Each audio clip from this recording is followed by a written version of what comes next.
ನಮಸ್ಕಾರ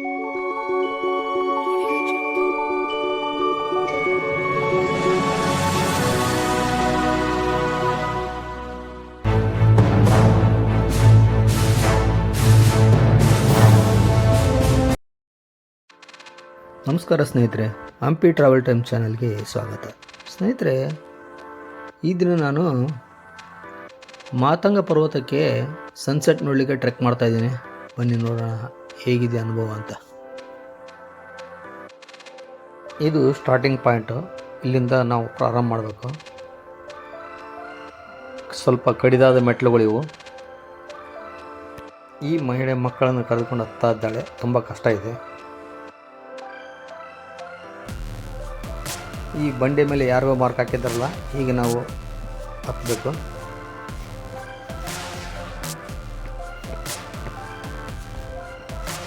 ತುಂಬ ಎತ್ತರವಾದ ಮೆಟ್ಟಿಲುಗಳಿವು. ಭಾಳ ಸ್ಲಿಪ್ ಆಗುತ್ತೆ ಕಾಲಿಲ್ಲಿ, ಹುಷಾರಾಗಿ ಹೋಗಬೇಕು.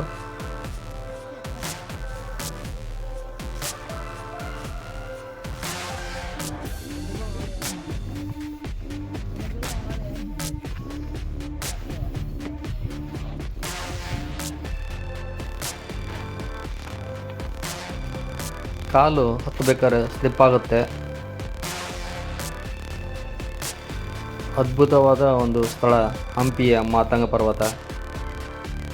ಇಲ್ಲಿ ಸನ್ಸೆಟ್ ಮತ್ತು ಸನ್ರೈಸ್ ಎರಡು ಕೂಡ ನೋಡ್ಬೋದು.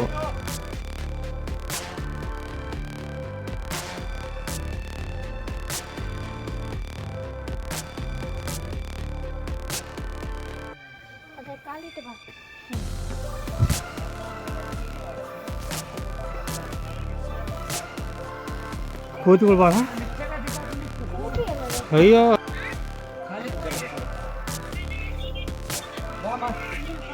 ನೋಡ್ರಿ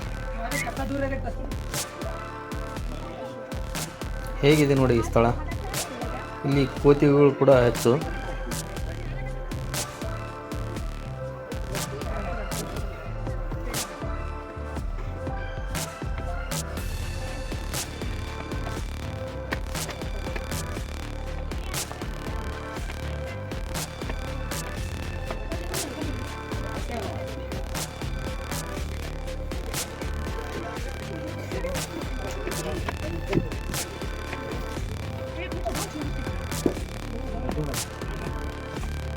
ಇಲ್ಲಿ ಮಾತ್ರ ತುಂಬ ಡೇಂಜರ್ ಇದೆ. ಈಗ ರೈಟ್ ಸೈಡ್ಗೆ ಹೋಗ, ಹಂಗೆ ಎಡಗಡೆ ಸ್ವಲ್ಪ ಕಾಲು ಜಾರಿದ್ರು ನಾವು ಸೀದಾ ಕೆಳಗಡೆನೆ. ಅಲ್ಲಿ ಮುಂದಿನ ಸ್ಲಿಪ್ ಐತೆ. ನೋಡ್ಬೋದು ತುಂಗಭದ್ರಾ ನದಿಯನ್ನು. ಇದು ಬೆಟ್ಟದ ಮೇಲಿರುವ ಒಂದು ಮಂಟಪ, ನೀರಿನ ತೊಟ್ಟಿ.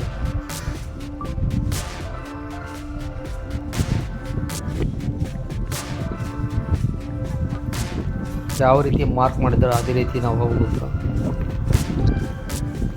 ತುಂಬ ಡೇಂಜರ್ ಆದ ಸ್ಥಳ. ನೋಡಿ ಇಲ್ಲಿ ಹೇಗಿದೆ ಅಂತೇಳಿ. ಸ್ವಲ್ಪ ಕಾಲು ಜಾರಿದ್ರು ನಾವು ಸೀದಾ ಪಾತಾಳಕ್ಕೆ.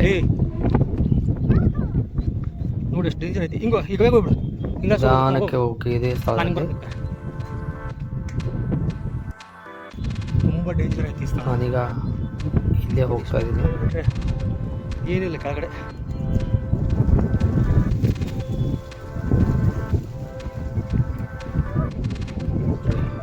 ಎಡಗಡೆ ದೊಡ್ಡ ಪ್ರಪಾತ.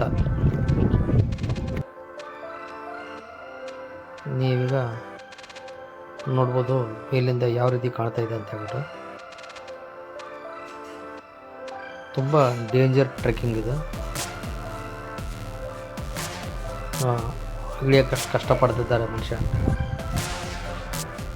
ಇದು ದೊಡ್ಡ ಗವಿ ಮೇಲ್ಗಡೆ. ದೊಡ್ಡದಾದ ಗವಿ ಇದು.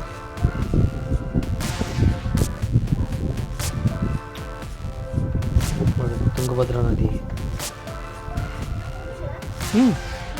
ಎಲ್ಲೋಕಿ ಚಪ್ಪಲ್ ಬಿಟ್ಟು ಒಳಗಡೆ ಹೋಗ್ಬೇಕು. ಯಾಕಂದರೆ ಒಳಗಡೆ ವೀರಭದ್ರ ದೇವರ ದೇವಸ್ಥಾನ ಐತೆ.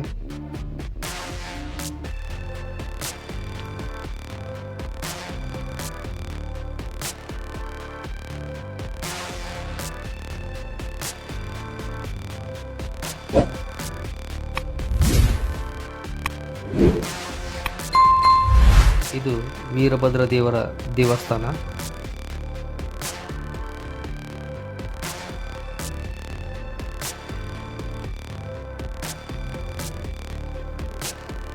ನೋಡಿ ವ್ಯೂ ಎಷ್ಟು ಸೂಪರ್ ಆಗಿದೆ. ಇಲ್ಲಿಂದ ಅದ್ಭುತವಾದ ವ್ಯೂ ಇದು.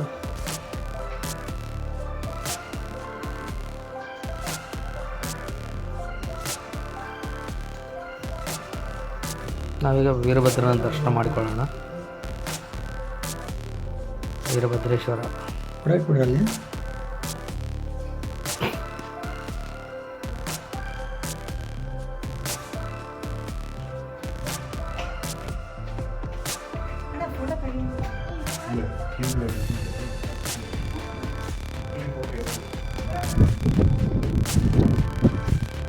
ಮಾತಂಗ ಪರ್ವತವನ್ನು ನಾವು 3 ಕಡೆಯಿಂದ ಹತ್ಬೋದು.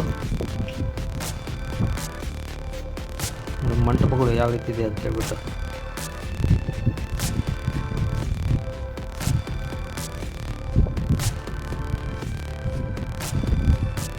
ಅಚ್ಯುತರಾಯ ದೇವಸ್ಥಾನವನ್ನು ನೀವು ನೋಡ್ಬೋದು.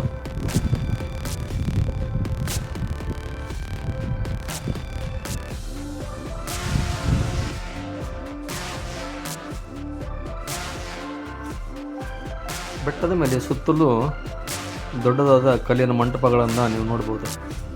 ಇದಕ್ಕೆ ಮಾತಂಗ ಬೆಟ್ಟ ಅನ್ನಲು ಕಾರಣ ಮಾತಂಗ ಋಷಿಗಳು ತಪಸ್ಸು ಮಾಡಿದ ಸ್ಥಳ ಇದು. ಈ ಭಾಗದಿಂದಲೂ ಕೂಡ ನಾವು ಹತ್ತಿ ಮೇಲೆ ಬರ್ಬೋದು. ನೋಡಿ ಎಷ್ಟು ಬ್ಯೂಟಿಫುಲ್ ಇದೆ ಇದು.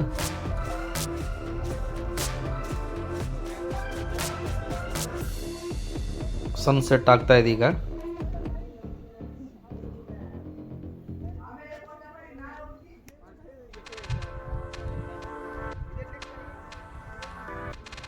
ಇಲ್ಲಿಂದ ನಿಸರ್ಗದ ಸೌಂದರ್ಯ ಅದ್ಭುತ.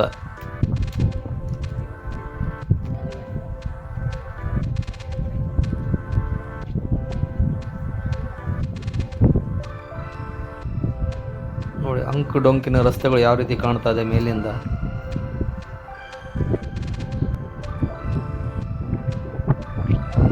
ಅಚ್ಯುತರಾಯ ದೇವಸ್ಥಾನ.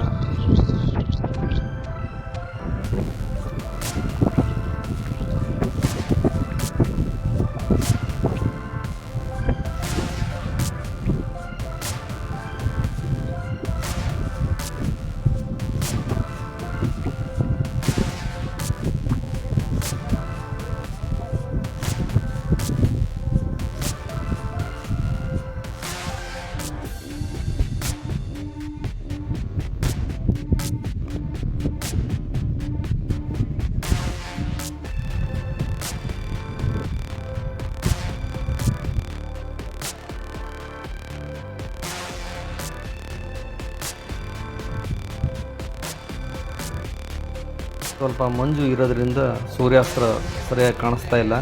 ಸಾಕಷ್ಟು ಜನರು ಸೂರ್ಯಾಸ್ತ ನೋಡಲು ಬಂದಿದ್ದಾರೆ.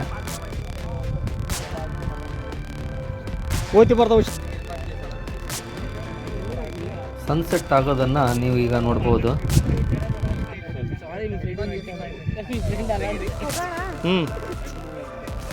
ಸನ್ಸೆಟ್ ನಾವೀಗ ನೋಡಿದ್ವಿ, ಮತ್ತೆ ವಾಪಸ್ ಹೋಗೋಣ.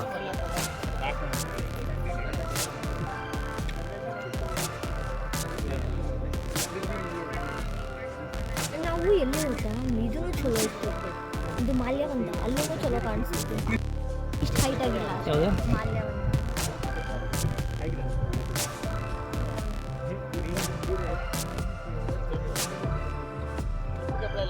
ನಂದೆಲ್ಲ ಹಾಕ್ಬೇಡ. ಅಲ್ಲಿ ಅವ್ರು ಬಂದೆ. ಉಸಿರು ಬಿಗಿ ಹಿಡಿದು ನೋಡ್ತಕ್ಕಂಥ ಸ್ಥಳ ಇದು. ಅಷ್ಟೊಂದು ಅದ್ಭುತ ಮತ್ತು ಭಯಾನಕ ಕೂಡ ಹೌದು.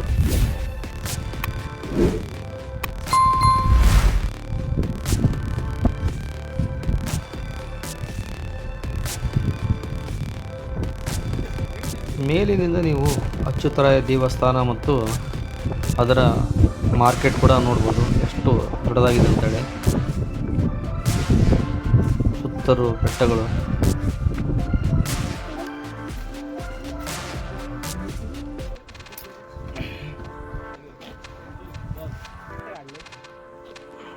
ಈ ಬೆಟ್ಟ ಹತ್ತೋದಕ್ಕಿಂತ ಇಳಿಯೋದೇ ತುಂಬ ಡೇಂಜರ್ ಇದು. Trekking shoe ತೋರಿಸಲ್ಲ.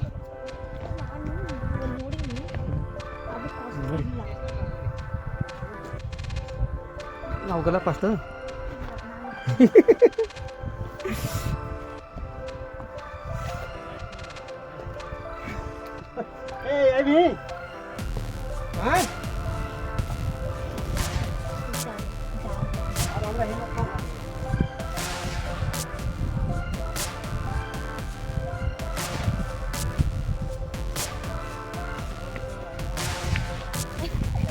ಏನು ಜರಾಕ್ಸ್ ಮಾಡಿ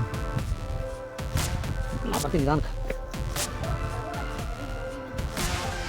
ತೋರಿಸ್ತೀವಲ್ಲ ಈಗ ಸಿನಿಮಾ ದೊಡ್ಡದು.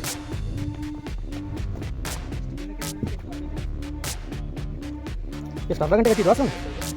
ಈ ಬೆಟ್ಟ ಹತ್ತಲಿಕ್ಕೆ 30ರಿಂದ 45 ನಿಮಿಷ ಬೇಕು. ಅವು ಅಲ್ಲಿ ಈಗ ಸಸ್ತದ ನೋಡಿ. ನೋಡಿ ಏನಾಗ ಅಲ್ಲಿ ಹೋಗ ಆ ಬಂಡಿ ಬಗ್ಗೆ ಕಲ್ಲ ತುಂಬ ಹಿಂಗೆ ಹಿಂಗೆ ಇಷ್ಟಪತ್ತು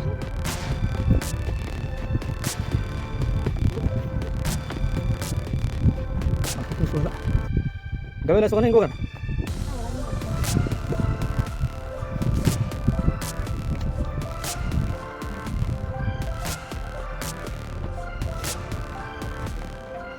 ಅದು ಡೇಂಜರಸ್ ರಾಡ್ ಕಡೆ ಅದು ಬಂದಲ್ಲ ಹೌದಲ್ಲ ಹಿಂಗೆ ಬರ್ಬೇಕಾಯ್ತು ಹಂಗೆ ನಡಿ ನಡಿ ಹಂಗೆ ಬಂದು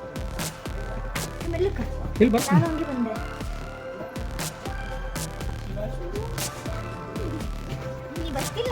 ಬನ್ನಿ. ನಾನು ಅನ್ಕೊಂಡೆ ಒಂದು ಸ್ಟಪ್ ಬರೋದು.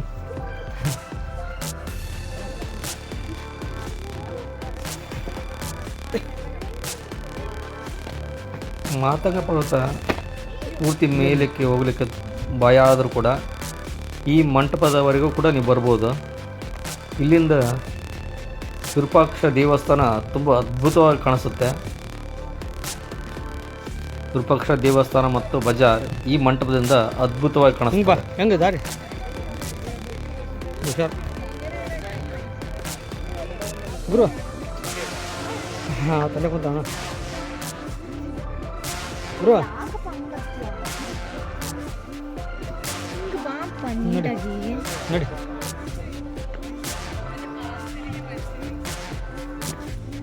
ಗುರು ಬೇಟ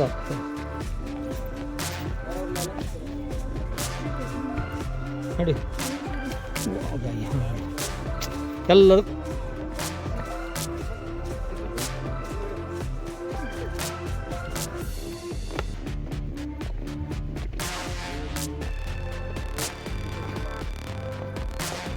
ಇವೆಲ್ಲ ಮೊದಲು ಇದ್ದು ಸ್ಟಪ್ ಇಷ್ಟೇ ನೋಡಿ. ದಾರಿಗೆಲ್ಲ ಫಿಕ್ಸ್ ಮಾಡ್ತಾರೆ.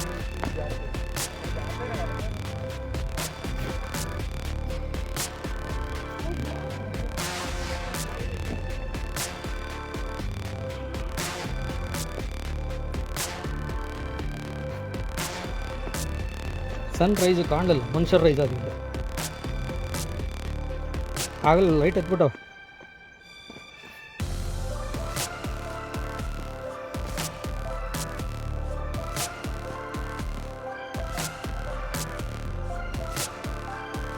ಈ ಮಾತಂಗ ಪರ್ವತಕ್ಕೆ ಟ್ರೆಕ್ಕಿಂಗ್ ಮಾಡೋದು ಅದ್ಭುತ.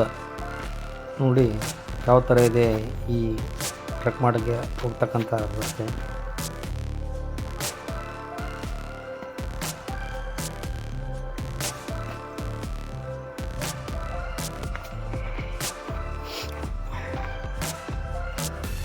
ಸ್ನೇಹಿತರೆ, ನೀವು ಕೂಡ ಹಂಪಿಗೆ ಬಂದಾಗ ತಪ್ಪದೇ ಮಾತಂಗ ಪರ್ವತ ಟ್ರೆಕ್ ಮಾಡಿ. ಇಲ್ಲಿ ಸೂರ್ಯಾಸ್ತ ಮತ್ತು ಸೂರ್ಯೋದಯ ಎರಡನ್ನೂ ಕೂಡ ನೋಡ್ಬೋದು.